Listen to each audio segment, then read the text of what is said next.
What's that? Howls from the woods, movement under the water, something you notice out the corner of your eye, but you look, it's gone. This is Cryptid Talk. Hello, everyone.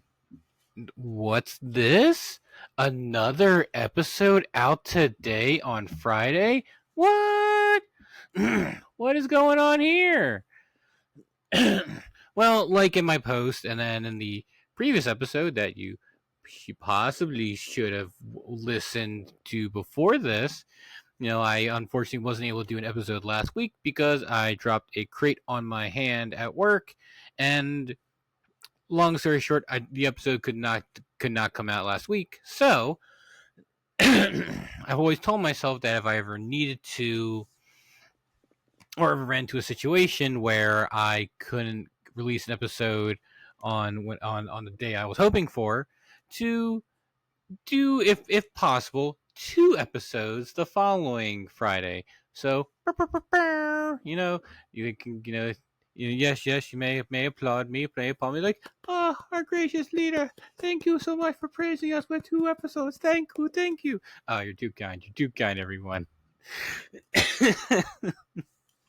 But yeah, so I wanted to try to make up for it and try to do another episode. Not sure how long this one will be. There really isn't a lot of information about it, even though it's a very very interesting cryptid, and at in some way, if you've followed the subject or anything, you've probably heard of it at some point. But we pretty much our little episode today, and this probably may not be the full hour.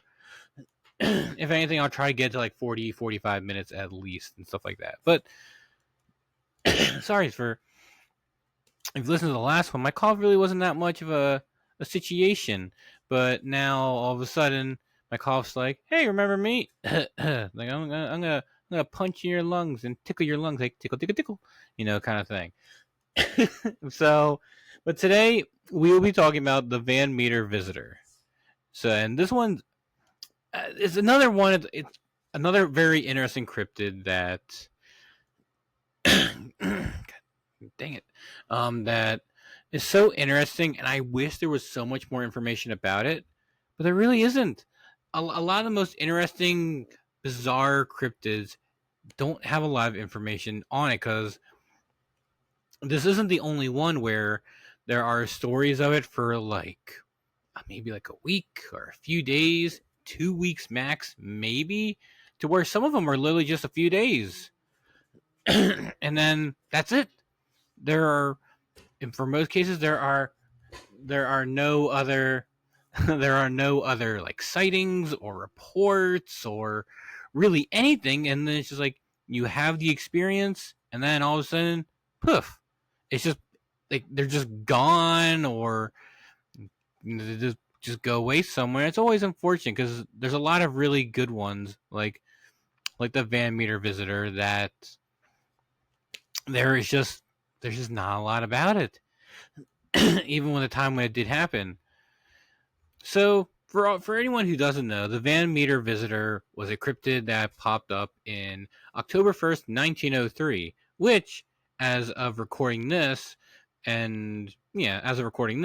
days ago, on October 1st, it's been 121 years since the initial story happened. So, happy anniversary! Pew pew! Yay! Pew!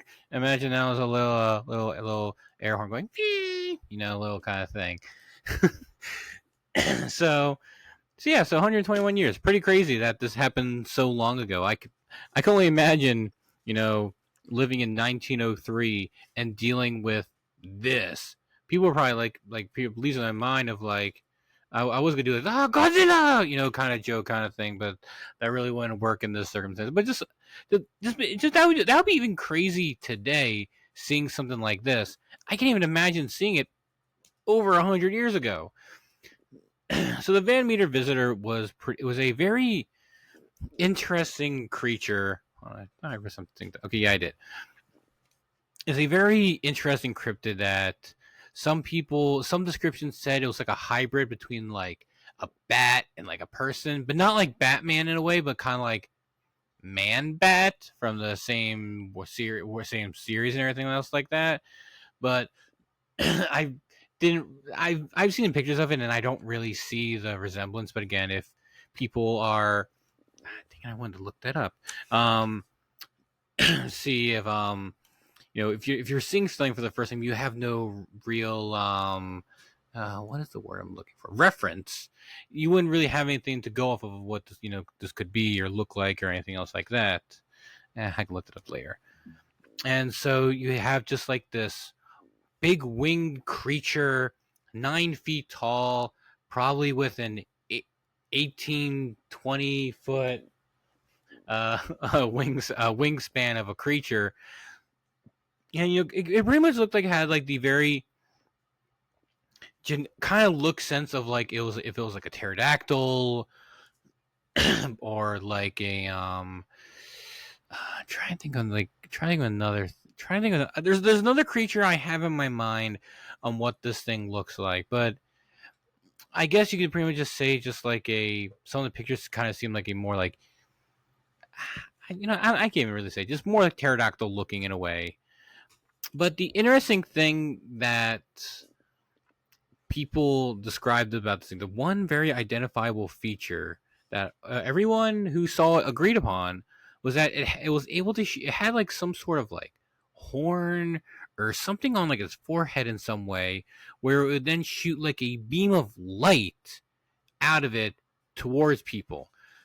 Now I couldn't really see anything if it was like a laser beam, like it's like pew, just going through and like hitting people or anything like that, or it was literally just a light.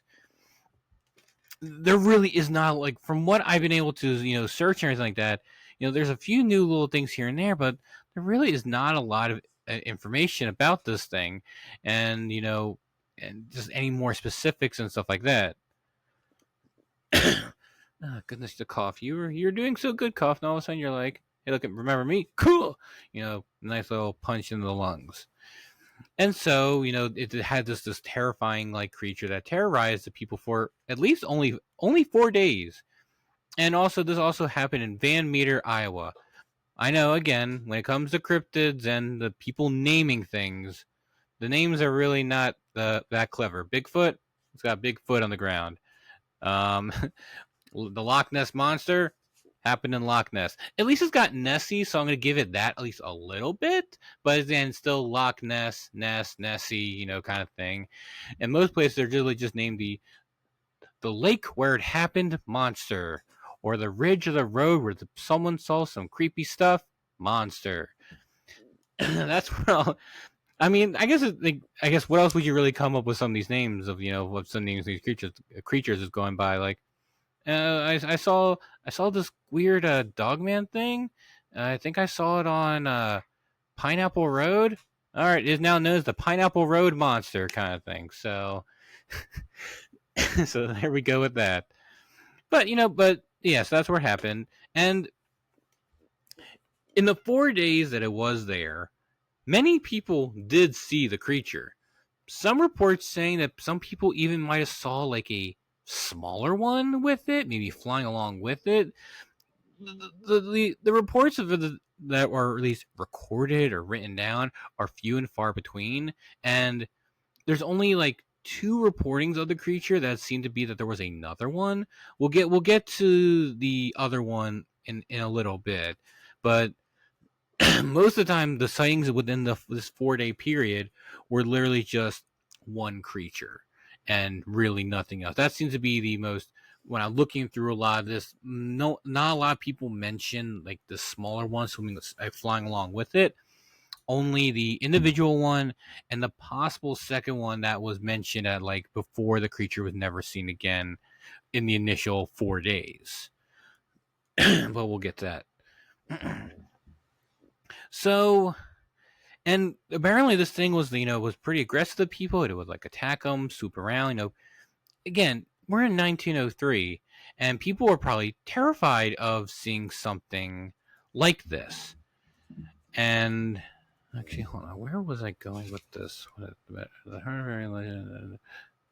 Okay, actually, you know, I need to look something up real quick. I wanted to look up something before I start recording, but I did forget. When did people start seeing fossils? Okay, so fossils have been around for a pretty decent amount of time.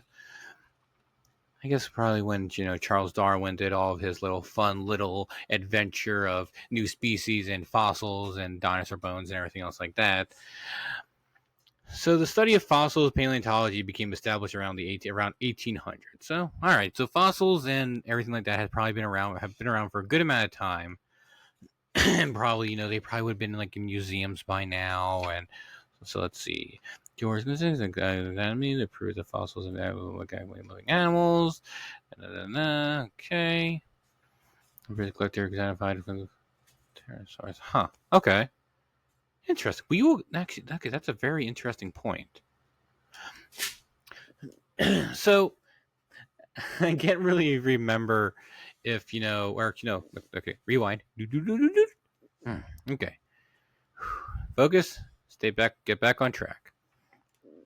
So during this 4 day period, people were seeing this terrifying creature. And besides the many people doing it, there were also a lot of respectable people who also did see the creature as well, like police officers and just other maybe higher officials that were in the town.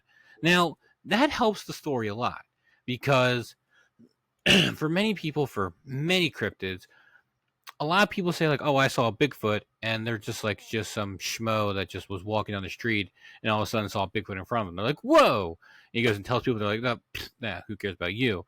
And yet, when you have like police officers or someone who actually has some sort of like authority or a little bit of a higher status than the average person, people be like, "Okay, this believable cop saw something.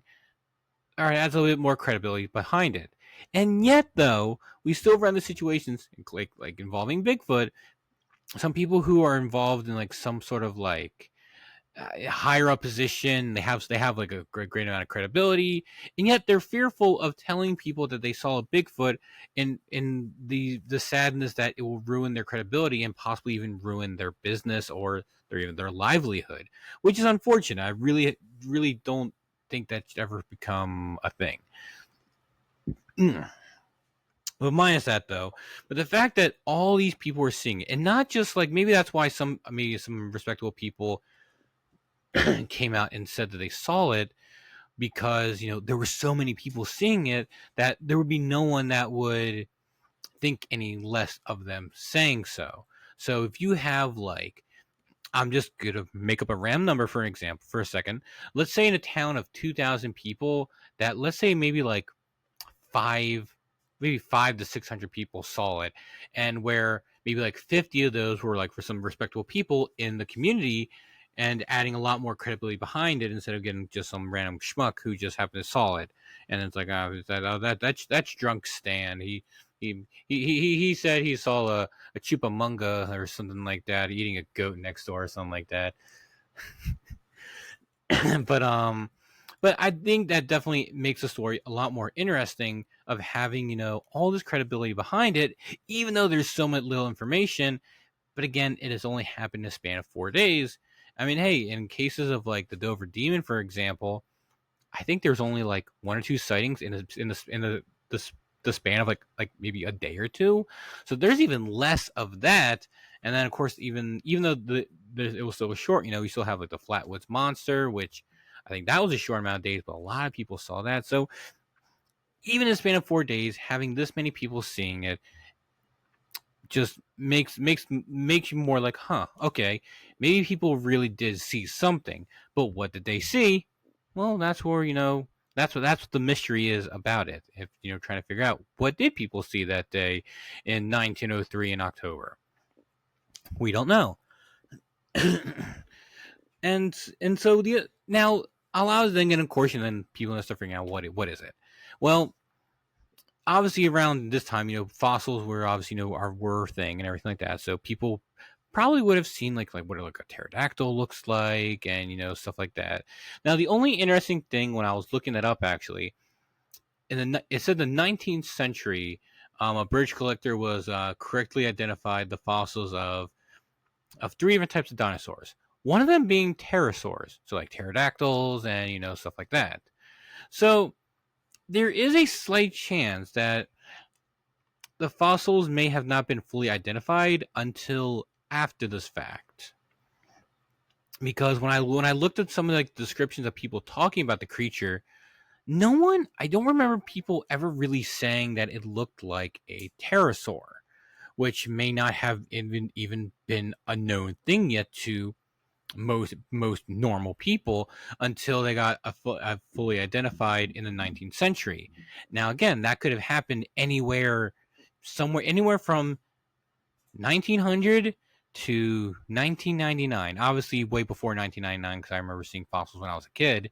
But somewhere in between there, fossils were, at least of a pterosaurs, were known by the broader public of the world.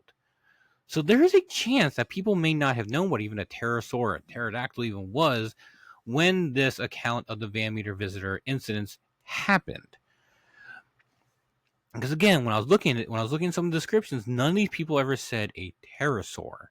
So there's a chance that people may not have known about it yet, and they had no reference to go off of. Because I bet if this creature was seen today, people would be like, "Oh yeah, it looked like a pterodactyl kind of thing." In a way, some of the depictions of it does look pretty pterodactyl-like, and even especially with it's like weird laser beam horn going pew pew, kind of thing. And so, what did people see? Actually, let's rewind. Let's rewind a little bit before we continue anymore. So, over the span of the 4 days, people kept seeing it, possibly seeing a smaller one flying along with it. How the original story ends is that they were able to corner the creature near a cave, and before all this, there were people taking shots at the creature. Now, it's hard to say what guns people were shooting at this thing were like shotguns or more like accurate single bullet guns. I can't really find out for sure. But but the one thing though that whenever they did shoot it, the bullets seemed to have done nothing. Now, obviously, bullets have gone, stronger and faster over time, and I can't really say how well bullets would have done, back then and everything like that. But I would assume if we're going back to going back to the Civil War and everything else like that, people getting a musket, shooting at a guy and go blam, God, I got shot, I see the bright light, kind of thing, and they're able to do damage to a person.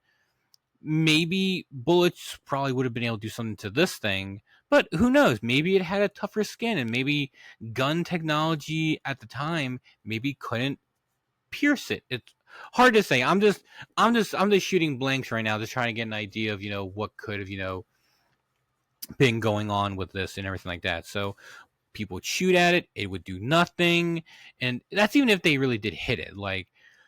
If you're flying around and stuff like that, people may have missed, thought they hit it, but it really missed. I don't really know. But on the last day, they were able to corner this thing near a cave, and as they were, because people were like, "We're tired of this thing, let's get it!" Rah! Kind of thing. They're trying to get rid of the creature. A second one comes out from a cave, and there's now two of these things. Not really going along with the possible sightings of some people seeing a smaller one flying with it, but now we have two grown size ones out in front of this cave being terrorized by all these people.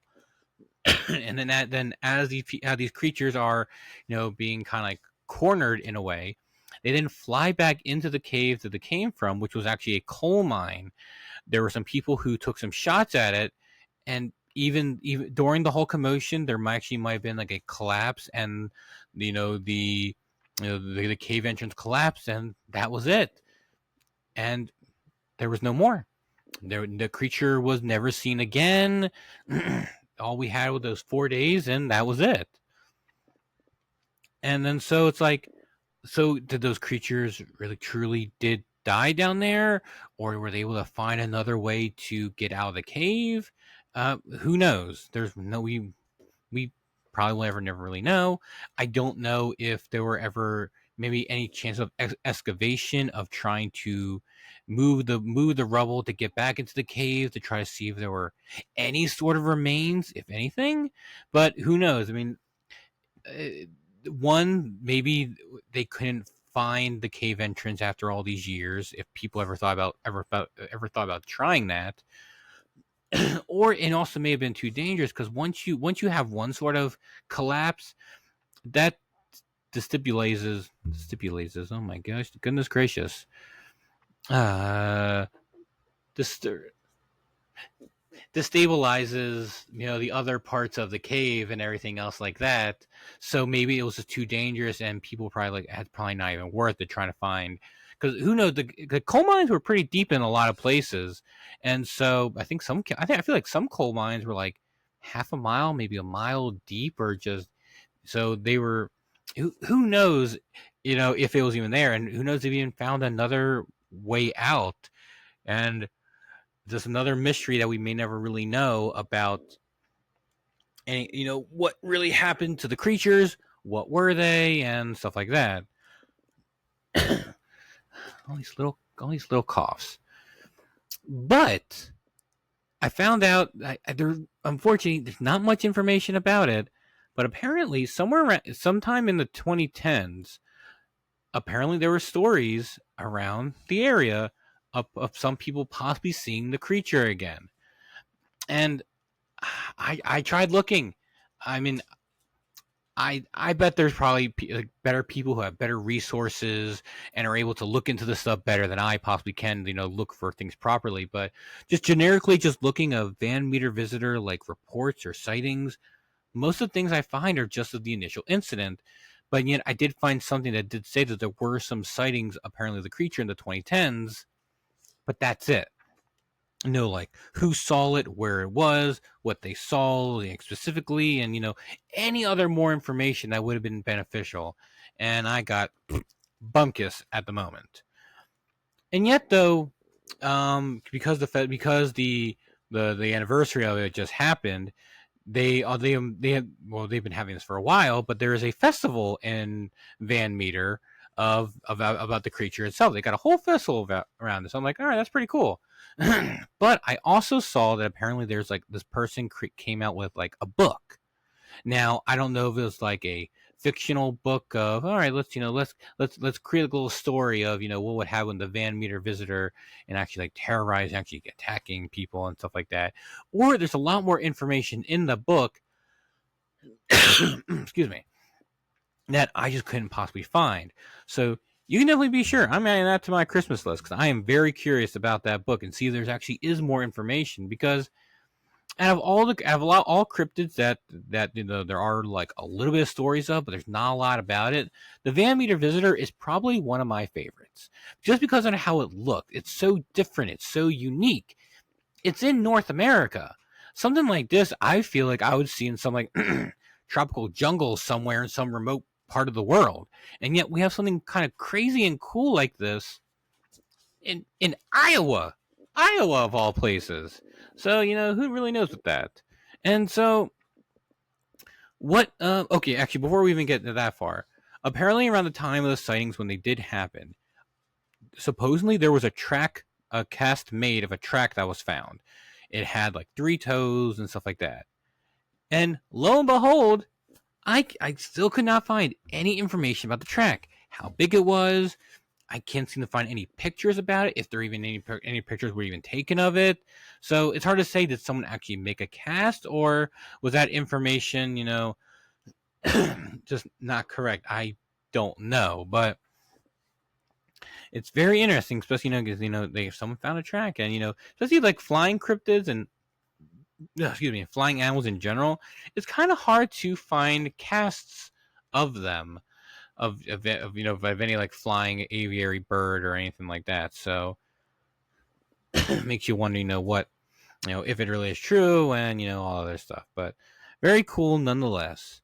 So now we get to the point of where like, what is it? What did people see? What are some people possibly still seeing today? Well, we can obviously go for the one possible explanation of maybe it was some sort of, pterosaur like animal that was seen. Because even today, like the West Coast and a, a lot of parts like the West Coast and like Arizona and everything else like that. There are stories of people saying they see like these pterosaur-like creatures, like the generic pterodactyl shape, like the big, long, leathery wings. It's got the little crest thing coming out the back of its head. Long beak with some little sharp teeth in it, going yum, yum, yum, yum, kind of thing. And people are still seeing that today. So maybe the Van Meter visitor was something like this. I can't fully explain the whole possible like beam of light kind of thing, like pew pew, kind of thing, but I can't really, say what that is if that truly was what people were seeing. But who knows? In this crazy world that we live in, of all this crazy shenanigans that I hear and read about of people truthfully saying I saw X, Y, and Z, anything is possible in this world, even if it's not scientifically possible, which I believe there is a lot more in this world that we can't comprehend, and yet we live alongside it. And I'm just hoping at some point we are able to have some sort of connection or realization or understanding of these other parts of the world that we can't even fathom it. Of like, for all I know, I could walk backwards and I can start seeing rainbows. I don't know, some crazy little random stuff like that. I don't know, anything's possible. But so okay, so maybe that was it. Stories of people seeing that kind of thing. Could it have been some possible alien? Because some of the pictures I've seen of this thing have these things in like these pitch black eyes, like soulless eyes, like not even like a generic like, okay, that's just a reptilian eyeball or something like that. It's just like a black void that's just in their eye, like, and it's like kind of creepy looking in a way. I would be terrorized if I saw something like this. Well, okay. 51% of me would be fascinated and be like, "Oh my gosh, I want to see this." The other 49% is I guess I gotta be safe and stuff like that. And I don't want to die or anything, but so we'll but I feel like it would be definitely interesting nonetheless, though. But yeah, so what was the Van Meter visitor? Is there more to the story? I mean, obviously there's more to the story than people we probably never really know. But what was it? Is it still around today? Is the corpses of these possible creatures in that coal mine somewhere, or were they able to get out and they were able to go somewhere else, and yet people rarely ever see it? I don't know. A lot of these stories, when I listen to people, I listen to a lot of podcasts and like hours and hours long videos of people talking about like getting submissions of people seeing some crazy stuff in the woods. I'm hoping one day someone will be like, oh, I'm from Van Meter, Iowa. And I'm like, hello there. What we got here? And hopefully they tell a story about they maybe saw the creature or something like that. I don't know. But I don't, it's very fascinating. It's such a unique looking cryptid, very unique stuff about it. The whole with the little laser beam on its forehead and like sharks with laser beams on their foreheads, kind of situation. But we're not done yet. Believe it or not, though, I couldn't. There actually is another cryptid, not in the United States, that to me is very similar to the Van Meter visitor. Not completely, but there is some resemblance to it. All right, hold on. I gotta practice pronouncing this real quick. Kangamato. Okay. There's another cryptid in Zambia, in Africa. Look and behold, we got another dinosaur cryptid in Africa. The Kangamato. Kangamato. Okay, cool. Yeah, okay, yeah. Yeah, the Kangamato is pretty much like another pterosaur like dinosaur, like a cryptid. Besides this one not having the little actually we'll get to that in a second. So yeah, so it's got the very generic like pterosaur like body, like, big sharp teeth, big leathery wings, huge wingspan. It's got the little tail, like the little arrow at the end of it, kind of like the devil. And then and like the sometimes has like the generic, like pterosaur like head, or like two horns on its head. A few different descriptions here and there that vary between people and everything else like that. And the size of the creature is it's pretty big. Can definitely take down a person. No sweat. It looks like it's got like a wingspan of roughly about like, if I'm looking at this correctly, then like 13 feet, maybe with a height of like 7 or so, and it's a pretty big creature with some very wicked looking teeth. And so, let's see. There are oral histories of the indigenous African tribes dating back to the 1700s of people dealing of tribes dealing with this this creature. It's featherless. It's got like the red skin, the membrane wings, so like the generic pterodactyl like look. And it also just obviously anything that has a big wingspan like that, anytime it flaps, creates a lot of really strong pressure, or wind and everything that comes like that. You're like whoosh, whoosh, whoosh, kind of thing. And that's how people knew that it was nearby, either by the screeching or just flapping its wings. People just hear that and they're like, uh-oh. And of course, this thing was also dangerous. I didn't really see any stories of them like killing people, but they just seem to attack people and try to like fend people off from areas. So it seemed like they were very territorial. It seems like it is a very territorial animal.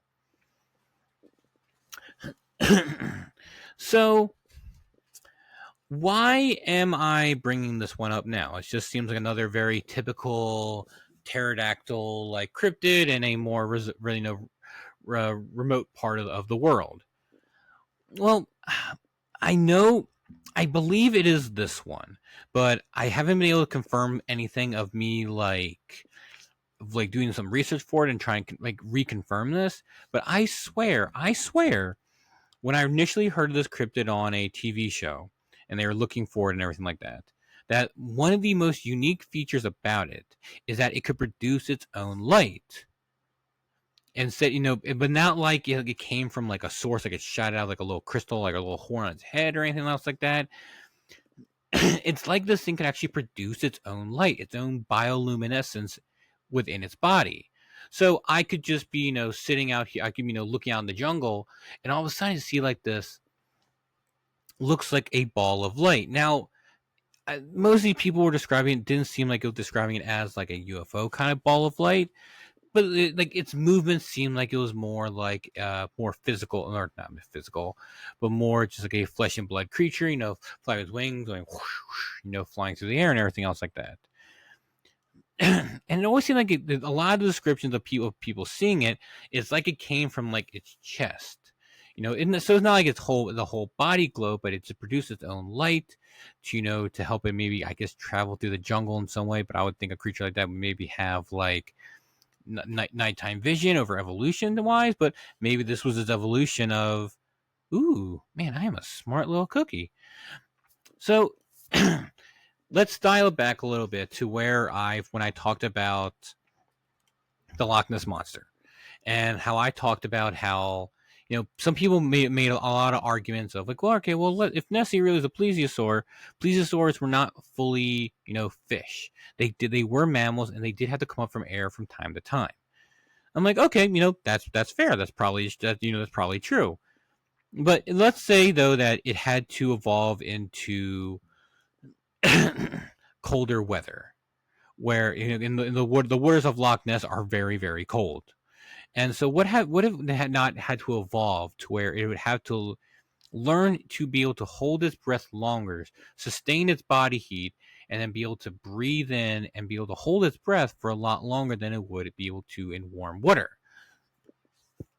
Now, what if it came to a fact that, this creature has probably been, obviously, evolution takes a very, very long time to do. So I can't fully make this argument that, it evolved to where it'd be able to hold its breath longer so it wouldn't have to deal with people. Because unfortunately, evolution takes millions of years for it to happen, and for anything significant to happen. But how do we know? But let's say that it didn't evolve to where its lung capacity grew to be able to deal with the frigid water, to where it could actually hold its breath for so much longer, or maybe it only had to maybe it had to come up like maybe once, twice a day, and maybe most of the time it came up during the night, or maybe it could just like poke its little nose out the water and go, and then go back in, and there it goes. So I maybe for some reason the the Kangamato evolved into a way where it didn't was not able to prioritize, wasn't able to grow the or evolve the, being able to see things in the dark, and yet somehow it evolved into a way where it had to produce its own light source within its own body, so it could traverse the dark parts of the jungle at night, so it wasn't running into things, or maybe easier to help it hunt. You know, who knows? Because obviously bioluminescence isn't a outrageous idea. Cause we've got, if you look at fish and jellyfish and other creatures of the deep blue, they have their own bioluminescence for, attracting like plankton and other little food sources like that. So who's to say this couldn't happen on land? Like, as far as I'm aware, no creature on land has any sort of bioluminescence. Actually, you know what? Before I start making myself look like a jerk, Google.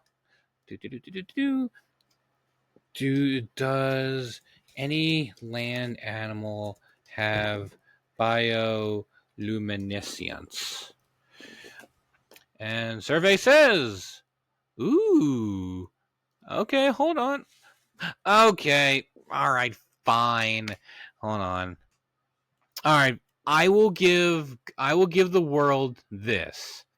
There are a few things on land that do have bioluminescence, but none of them are mammals or reptiles that this thing is talking about.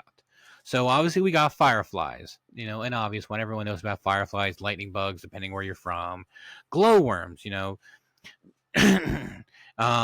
railroad worms, some species of mushrooms. Huh. Oh, okay. A land snail from Malaysia has bioluminescence. Huh. I actually didn't know that. That's actually kind of neat. Actually, I'll look that up later. Um. Okay. Some of these earthworms, millipedes, centipedes. Some of these animals are bioluminescent. Okay.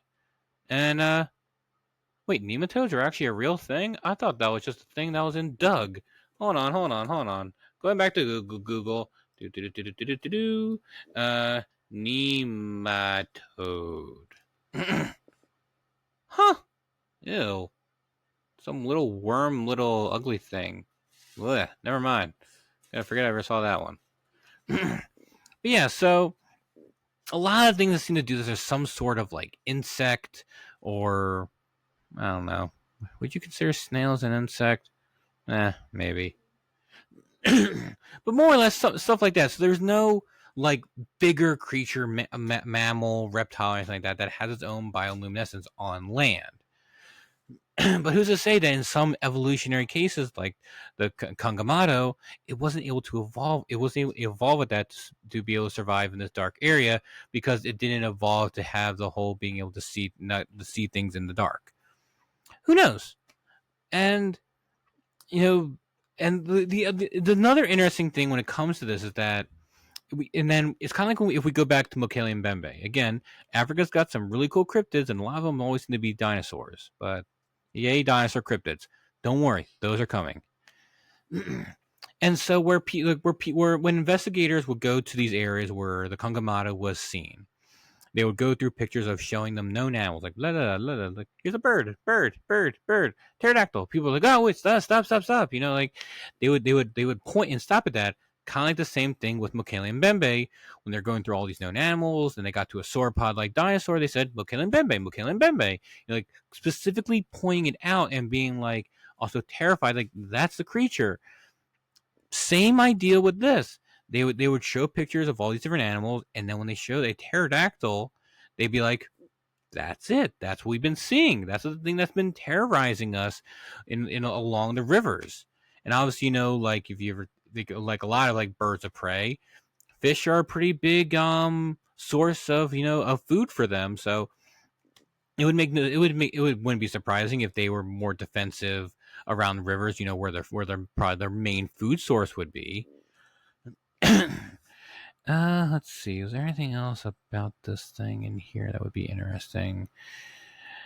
Yeah, unfortunately, again, there's no real evidence of it. No, shock and behold, another very interesting cryptid that has no real evidence behind it. But it's just very interesting that we've got two different cryptids, two different parts of the world. We've got Iowa and we've got Africa, and then we have, or to be more precise, Zambia, and we have these two cryptids similar in looks, and have this sort of bioluminescence or light involved with them. I don't consider that a coincidence, unless we're starting to get some sort of evolution of, like, if of pterodactyls, if they were alive today, for some reason producing their own light source for who knows what reason. And so maybe this is something we're just starting to deal with, of finding new creatures with new evolutionary habits that we wouldn't possibly have been able to figure out.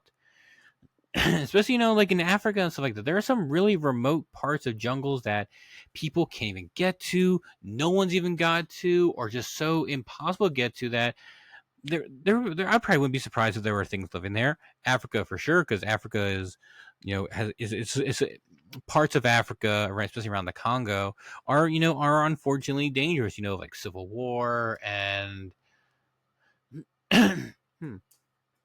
of of people probably not being able to go there, and some of these creatures being able to live in areas like that. of of people not being able to get there and everything else like that. Time.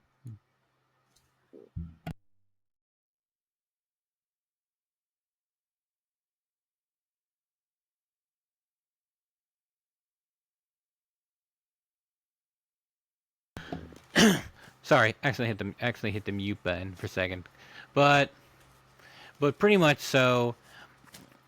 It's just a very interesting coincidence that we have something like that, and you know, like, especially with, like, and the interesting thing that some of these sightings of the Kangamato, yeah, are some of them are still being seen even today. Not and of course, especially with people of this part of the world, they have no real reason to lie or anything else like that. So I believe people are seeing something. There are parts of the world that people have not explored, and like I mentioned before, and everything else like that. So I like to think that the Kangamato is probably a lot more possible than maybe the Van Meter Visitor, just because there are still sightings of it from so far back, and they're still continuing today, not just a period of 4 days. But that doesn't mean that I don't believe people didn't see something, because if fossils were not fully, or at least pterodactyl fossils were not very well known to people, if not maybe not have been fully discovered yet, people would have no reference to make up something like this, and they're all the only thing that these people are seeing is what is in front of their eyes, and they would have no reason to make it up. I, I don't think, no offense to people back then, but I don't think most people would be clever enough to even think of possibly thinking of making up a thing of, like, oh, I saw a winged bat human thing with a laser beam crystal on its forehead, a pew, kind of thing. I don't think people would have been able to figure that out, or at least come up with that on their heads at that time. I can only imagine when pterodactyl skeletons started being well known to the people, if people in Iowa saw this, like, there it is. I'd be very curious to know if I went back in time and obviously see the creature for myself, but see what people thought of, when pterodactyl skeletons started becoming a thing, and what people thought. It's like, oh, that's the Van Meter Visitor, or it's close, but it's a little off or wrong or something like that. I don't know. It's just very interesting. But we got two different cryptids, very similar bioluminescence, apparently like abilities or adaptations, and maybe this is the first sign of of this maybe coming to a new adaptation of bioluminescence in aviary animals, or maybe this is just specific to like flying reptiles and stuff like that, which there really aren't anymore. Like flying reptiles, where like dinosaurs, supposedly we're supposed to go extinct, but people are still seeing something, and we can't fully discount all the sightings. Can some of them be misidentifications of other known animals? Sure. That, like I've mentioned before, it's gonna happen. Do people do it because they're jerks? No, because people just simply misidentify. They think it's one thing, but it's actually something other than this. Who knows? But very interesting, and both very interesting cryptids. Very interesting 4 days. It must have been a fascinating, fun 4 days for a lot of people during that time.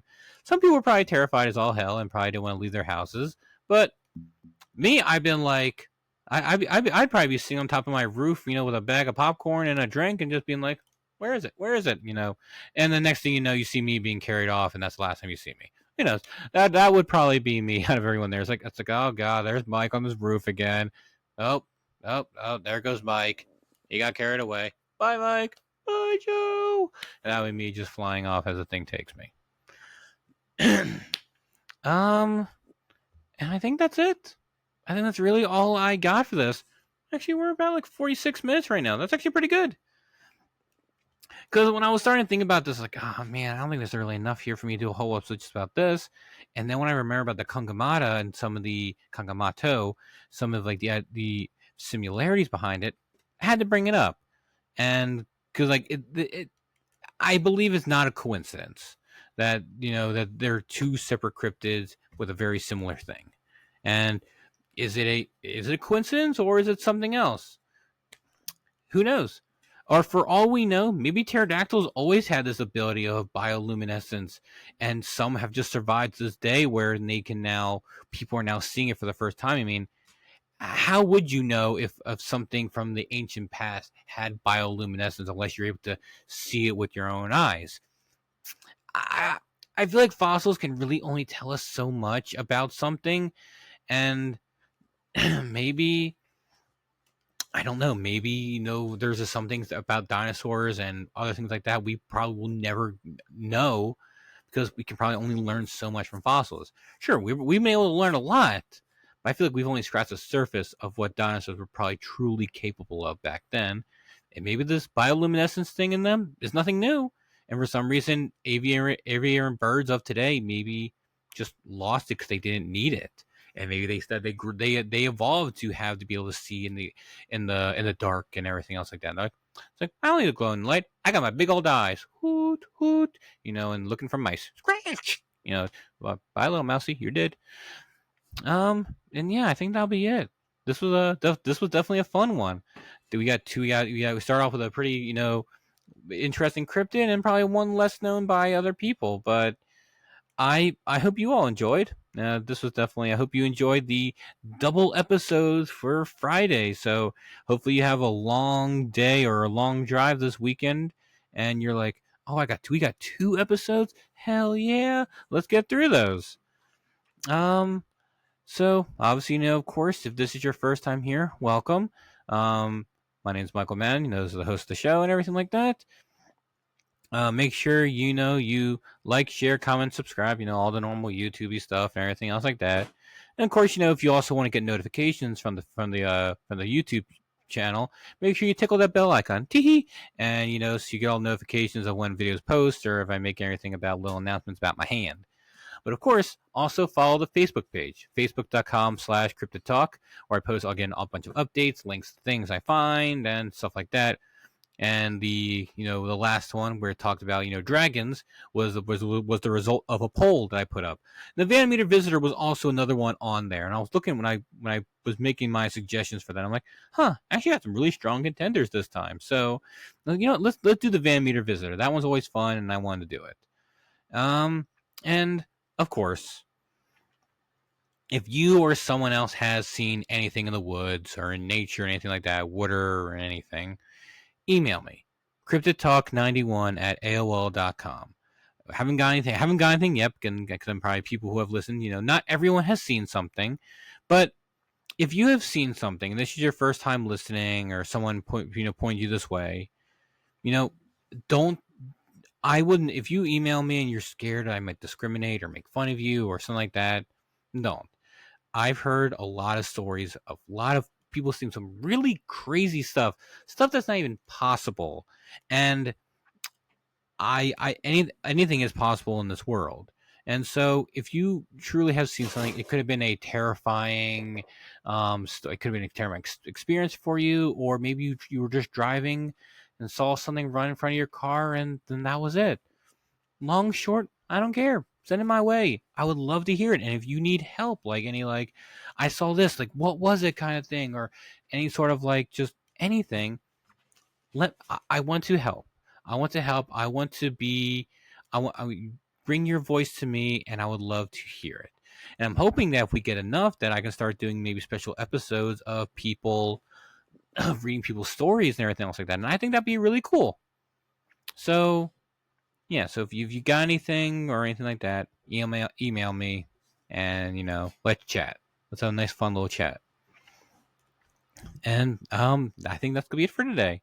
So so I hope everyone has a good week, good weekend, and everything else like that. Stay safe, and remember, keep your eyes and ears open for the creepiness in store, because you never know what you'll find outside of your door. This has been Cryptid Talk with Michael Mann. Have a good day, everyone. Stay safe. Love you all.